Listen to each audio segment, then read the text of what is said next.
వ్యూహాలని తన శక్తితో యుక్తితో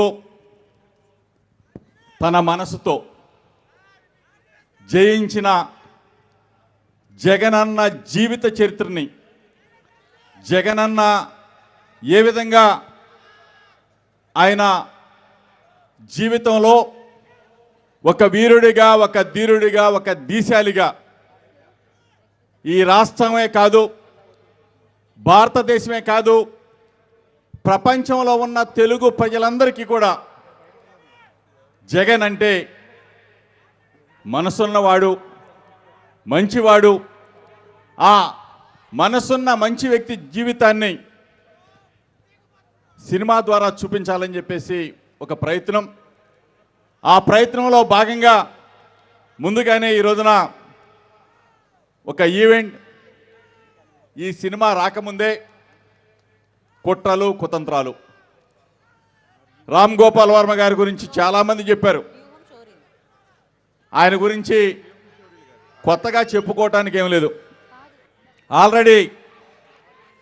భారతదేశంలో ఉన్న దర్శకుల్లో ఒక ఐకాన్ ఎవరైనా ఉన్నారంటే ఆర్జీవి రామ్ గోపాల్ వర్మ గారు అని చెప్పి చెప్పక తప్పదు ఎందుకంటే చిన్న వయసులోనే విజయవాడలో పుట్టాం కాబట్టి ఆ రోజు శివ సినిమా అలంకార్ థియేటర్లో రిలీజ్ అయినప్పుడు ఆ సినిమా చూశాం కాబట్టి అప్పటి నుంచి కూడా ఆయన ఒక సినిమా డైరెక్టర్ అంటే ఈ విధంగా ఉండాలి ఆర్జేవి ఇలాగుండాలి ఆయన చూస్తే ఇప్పుడు అందరికీ కూడా భయం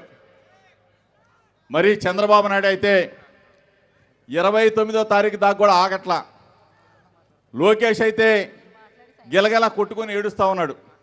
అందరి ప్యాంట్లు కూడా తడిసిపోతూ ఉన్నాయి సినిమా రిలీజ్ అయితే మా పరిస్థితి ఏంటి అని ఒకడేమో కోర్టుకు పోతాడు ఒకడేమో పిల్లేస్తాడు ఎంతమంది ఎన్ని అడ్డంకులు సృష్టించినా 29వ తారీఖు వ్యూహం సినిమా రిలీజ్ కాబోతా ఉంది బ్రహ్మాండమైన విజయం సాధించబోతా ఉంది మనం ఈరోజు రాంబాబు అని చెప్పాడు రాజశేఖర రెడ్డి గారి దగ్గర నుంచి జగనన్న దగ్గర నుంచి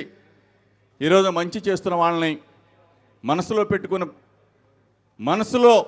గుండెల్లో పెట్టుకుని ప్రజలు చూస్తున్న పరిస్థితి మనం చూసాం జగన్మోహన్ రెడ్డి గారు అతి చిన్న వయసులోనే ఆ రోజు డాక్టర్ వైఎస్ రాజశేఖర రెడ్డి గారు మరణిస్తే జగనన్న మీద జరిగిన కుట్రలు జగనన్న మీద జరిగిన కుతంత్రాలు ఢిల్లీ వేదికగా ఆయన్ని ఏ విధంగా హింసించారు ఏ విధంగా జైల్లో పెట్టారో మనం చూసాం ఆ కుట్రలు కుతంత్రాలని ఛేదించి ఢిల్లీ కోటనే బద్దలు కొట్టిన ఏకైక మనగాడు మన జగన్మోహన్ రెడ్డి గారు అని చెప్పేసి మనం అందరం కూడా ఈరోజు జగనన్నని చూసి నేర్చుకోవాలా జగన్మోహన్ రెడ్డి గారు ఒక్కడిగా మొదలై కొన్ని కోట్ల మంది హృదయాల్లో ప్రేమను సంపాదించుకున్నాడు అంతేగాని చంద్రబాబు నాయుడు లాగా పిల్లనిచ్చిన మామని పార్టీ పెట్టిన మామని వెన్నుపోటు పొడిచి ఆ కుర్చీ లాక్కోలా జగన్మోహన్ రెడ్డి గారు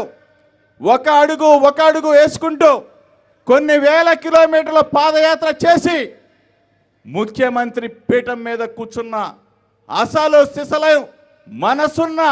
మంచి మనిషి జగన్మోహన్ రెడ్డి గారు అటువంటి గొప్ప వ్యక్తి జీవిత చరిత్రని రామ్ గోపాల్ వర్మ గారు నిజంగా వైఎస్ఆర్ కాంగ్రెస్ పార్టీ తరఫున రామ్ గోపాల్ వర్మ గారికి హ్యాట్స్ ఆఫ్ తెలియజేస్తూ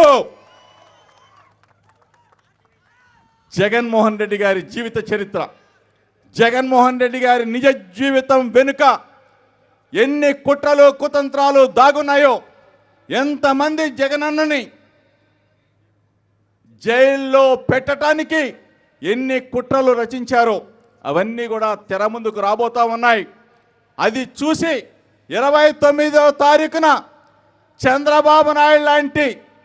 దుర్మార్గులు తల దించుకుని జగనన్నకి కూడా రాష్ట్ర ప్రజలు మొత్తం ఈరోజు ఏ విధంగా అయితే ఆయన గుండెల్లో పెట్టుకుని చూసుకుంటా ఉన్నారు,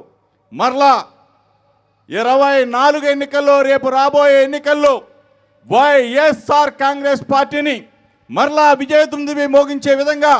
ఆర్జీవి గారు మాకిచ్చిన బలానికి మరొకసారి ఆయనకి నమస్కారాలు తెలుపుకుంటూ, నా మిత్రుడు ప్రియ సోదరుడు కిరణ్ యువకుడు, మంచివాడు, మనసున్నవాడు, రాజశేఖర్ రెడ్డి గారికి ప్రియ శిష్యుడు, ఈరోజు జగనన్నకి నమ్మిన బంటు కిరణ్ కుమార్ మరలా ఇటువంటి మంచి మంచి సినిమాలు తీసి బ్రహ్మాండమైన నిర్మాతగా వెలుగొందాలని చెప్పేసి అమ్మ కనకదుర్గమ్మ ఆశీస్సులు కిరణ్కి, ఆర్జీవి గారికి ఉండాలని చెప్పేసి కోరుకుంటూ సెలవు తీసుకుంటా ఉన్నాను. జై హింద్, జై జగన్, జై Jagan. Thank you sir, thank you so much.